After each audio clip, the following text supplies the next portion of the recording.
For the first time ever, we've got a zombies beta with Black Ops 7, and I've been playing it over the last few days, and I have a pretty good idea of what I think about it. But I've kind of had a good idea of what I've thought about since the first time I played it, because it is just a survival map and it is a beta, so it doesn't have a lot of major features that are going to be there at launch. There's a lot of things that are completely missing from this game, and I'm keeping that all in consideration when I talk about this experience, and I think everyone else should too. In this video, I'm going to be telling you the good, the bad, and even if they should have had a beta for zombies in the first place. Now, of course, with videos like these are very highly opinionated, so let me know your guys'. Head down to the comment section. Let me know what you guys been thinking about the zombies beta. And hey, while you're down there, I appreciate if you guys dropped a like and subscribe. But with that said, let's talk about this Black Ops 7 zombies beta. Now, I want to start this all off talking about the good, and there's a lot more in this section than anywhere else, and that's something I love to see. But the first thing I want to talk about is that they're actually zombifying zombies again, something that they kind of already started to do in Black Ops 6, but it still came up short in some sections. But this time, I mean, they're doing so much of a better job. And I think the best examples of this is, first off, the ammo crates, because before they just looked like something straight out of multiplayer or a Warzone, and now they're actually zombified. Like, there's a Mr. Peaks box on it, there's the weapons, it glows, and even when you buy ammo, it shoots up into the air. Like, that is cool. That is zombies. That's how you bring over something from another game mode into this game and make it feel like zombies, make it feel like it's a part of this world. And a better example of this even still is the exfil, because the exfil before was just a radio, but now it's actually a phone booth that starts ringing, which is so cool on its own. But on top of that, it's the same phone booth from the very first cutscene we ever got in this new Dark Ether story that Samantha Maxis calls Weaver in that first cutscene, and that's such a cool callback, and I'm so glad that's something they did. It is so freaking cool. And not to mention, obviously, the changes they made to the exfil, and then when you do successfully exfil, you can see you're exfilling to what seems like the house from Revelations or Black Ops 3. Like, that is so cool, and I think we should give Treyarch so much credit for that. And it's not only that, if you look at the zombie skin, something they were already doing in Black Ops 6, but I mean, based on where you're at, it matches that vibe. And they've already said it in Ash of the Dam, each location or point of interest is going to have their own unique zombie skins to match where they're from. And that's amazing. But something that's a little underrated that people have been pointing out is the armored zombies. Because before, I mean, outside of a couple maps in Black Ops 6, they all looked the same. The armored zombies, there wasn't anything crazy about them. But then in this game, you look at them, they have like some weird growth on them. They're wearing a skull as a helmet. Like, that is really cool. That is zombies, and that's how you do this correctly. No more just bringing things straight one-to-one from multiplayer Warzone or anything like that. It's now, when you do bring something over, it is zombified. Now, of course, there's the two elephants in the room when it comes to stuff like this. First off is armor plates still feel very Warzone-y. They didn't zombify those at all, which is a really big miss in my opinion. And the other one is the HUD, but I have heard that Zombies is going to have its own unique HUD at launch. But even if it doesn't, we heard that HUD themes are going to be coming to the game. I made a video about this a while back, and you could potentially just straight up use the Black Ops 3 HUD in this game if you wanted to. So that's something that is really cool. But that's not even my favorite thing about this. My favorite thing about this is actually just the vibes, ambience, and just feel of this map. Like, even though it's just a survival map, oh my gosh, this gives off the ambience of a map similar to Verrückt, which is insane to say, but trust me, it really is close to that level. And I made a whole video on this, even showing off absolutely everything. If you guys want to check that out, I'll link it on screen. But my gosh, just walk around this map and just listen to it. Like, this map feels alive, whether it's that drill or power thing that's just pounding to the ground that make it sound like it has an actual heartbeat, or when you stand by the edges of the map, especially on the forest side, you hear some howling and creepy sounds out there in the distance, make you think like, what's really going on in that forest? Or standing next to different sections, you hear crying and screaming like, what is happening over there? That is so freaking cool. And not only that, but it's the environmental storytelling that they're telling in this map too. You go into the barn, you see all these dead bodies hung up and like, what's going on there? And then you go into the house, you see a family dead at the table, but then you look at what they're eating, it kind of looks like some sort of flesh, making you think that, hey, what are they really eating here? What are they really doing? And then you go down to the basement and you see this weird cube there with the origins carvings into it, and you really wonder what is happening here. And that's something I absolutely love, and I'm so happy Treyarch has actually really invested into storytelling like this. And if this is what we're going to be getting throughout the entirety of Black Ops 7, my gosh, am I happy.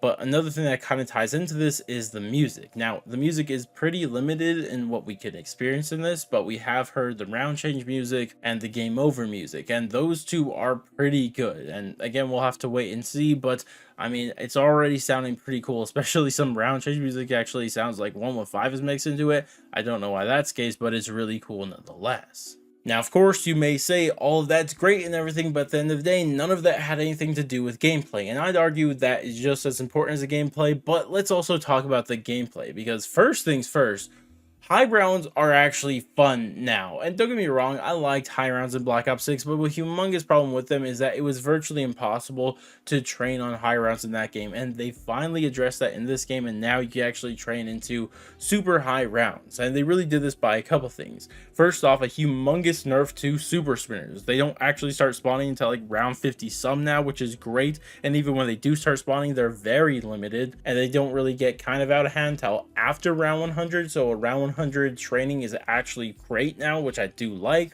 And then there's the armored zombies. First off, there's less armored zombies. Second off, their armor isn't as strong as it was in the past. And finally, armored zombies can't ever be super sprinters. Amazing changes. Like, those are things that are great and by default are going to make high rounds and training actually possible in zombies again. So we love that.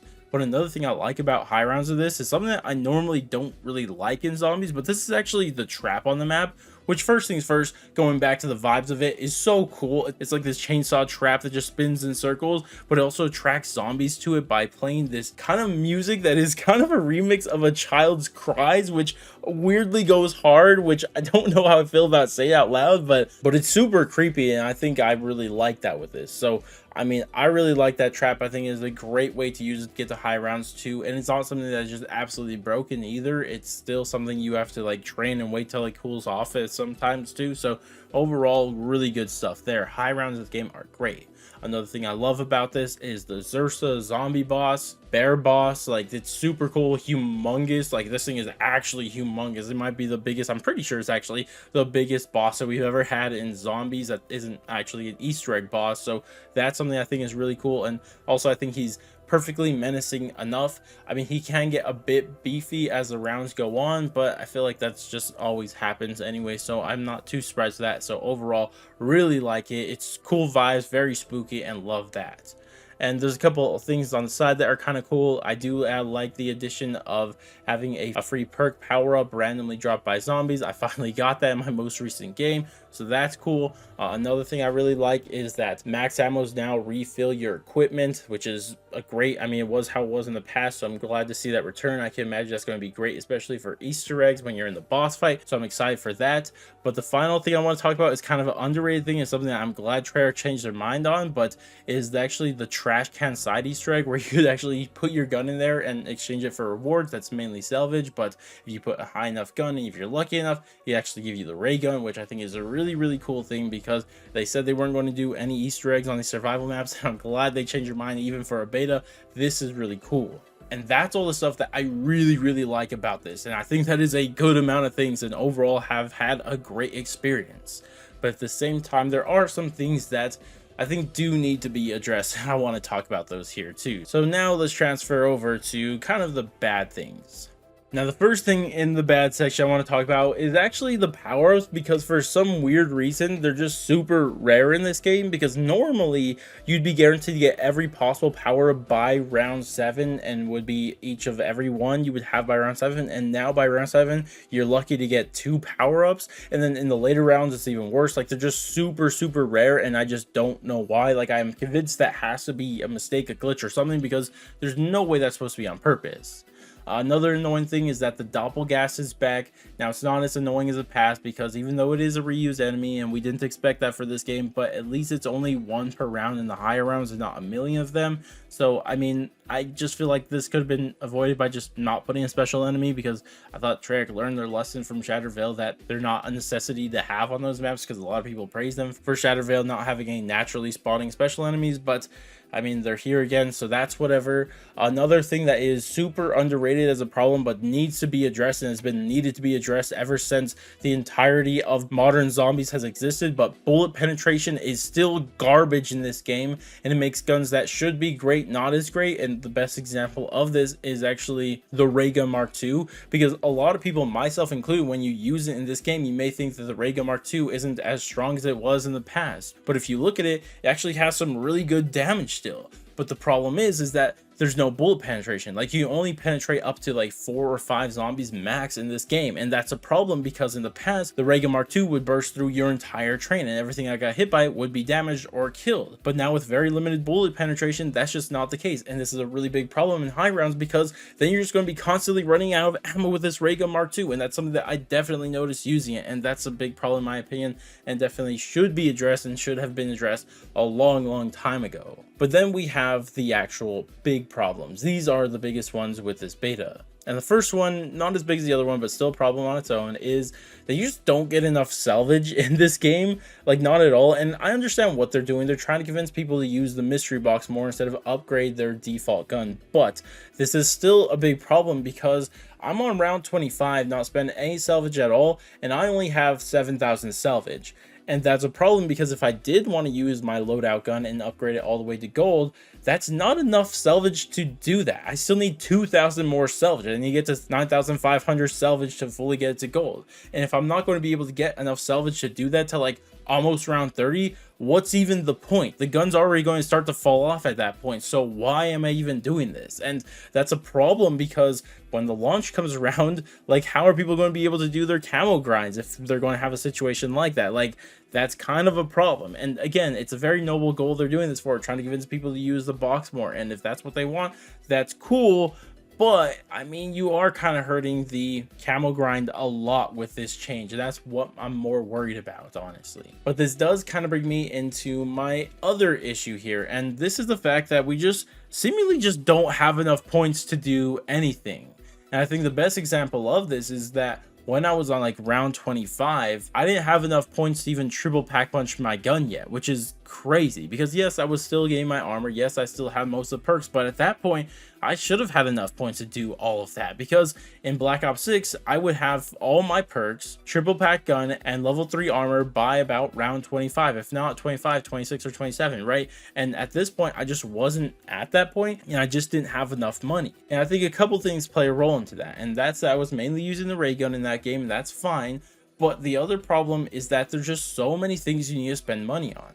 In this game, there's 12 perks, and each perk costs 2,500 at first, but add 500 each time after that. Then your armor is going to cost you 4,000, then 10,000 gets to level 3, which is 14,000. Then to get your gun to triple pack a bunch, it's going to be 50,000 per gun, assuming you want to do 2 guns, but you're probably not going to be able to do that because there's no point in doing that with your second gun because by the time you're going to get 2 guns triple packed, the second gun's not going to be able to kill anymore. But the thing is that the big difference now is that they added another thing that you need to spend points on. Not only another perk making it 12 total perks, but the other one is that now we have to spin the mystery box to get our guns, which is a good thing. Like, that's a good thing. But when you have so many other things to spend your money on, it becomes a problem because now how are we going to afford everything? And I think Treyarch just needs to address this because things are just too expensive in this game. And they're going to have to rather address this by making our pack punch guns cheaper, which I think would be the right thing to do. Like, it's just way too expensive to pack punch, but also even our perks cheaper because there's just too many things to spend our points on right now, especially now that the box is viable again and something they want us to use and are making us use in some cases. Like, you're going to have to make something else cheaper because everything else is just too expensive. And I think the right thing to do here is, like I said, nerf the price of the pack punch machine. But that's all of my issues with the game right now. And I mean, again, this is a beta build. Maybe some of these things are a mistake or already have plans changed to them, or they're going to already change by launch or stuff like that. But I really hope they do, especially with the point and salvage ones, because those are issues. But this brings me to my final thing. What do I even think about this beta? Well, to be honest with you guys, I've been against the idea of a zombies beta for a long time now. I've been saying that zombies should all come out at once like it normally does at launch. There's no getting a little taste of it because there's not enough if you only get a little taste of zombies. Zombies is a grind thing. You get it, you want to get everything with it. You want to discover everything. You want to figure out the secrets, the story, the Easter eggs, side Easter eggs, everything, high runs. You want to do that all at once, and you're not able to do that when you have zombies betas like this that are only a survival map. And to me, this is only going to bring a negative feeling towards a lot of people. I mean, I'm not, because I'm very positive as a person, but I've been seeing the reaction to this beta. A lot of people are saying it's boring, it's too easy and stuff like that. And like, those are reactions you're going to have when you just have so little to do anything with, because zombies is a depth type of game mode. And when you don't have that, because by default, like, it has to be less depth in it because it is a beta, people are going to have a negative feeling towards it. And that's a problem, and why I've always been against a zombies beta. And not enough people think with that nuance when they're thinking about this beta, so they just have a negative feeling towards it.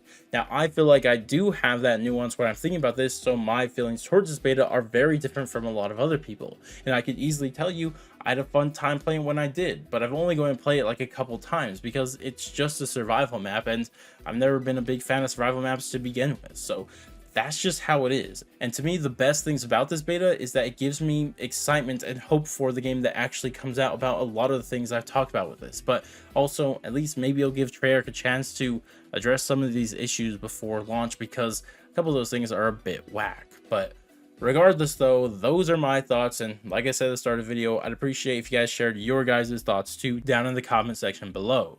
Regardless though, that's going to wrap it up for me. Thank you guys all so much for watching, and I really do mean that. But I'm going to go, and I'll catch you guys in the next one.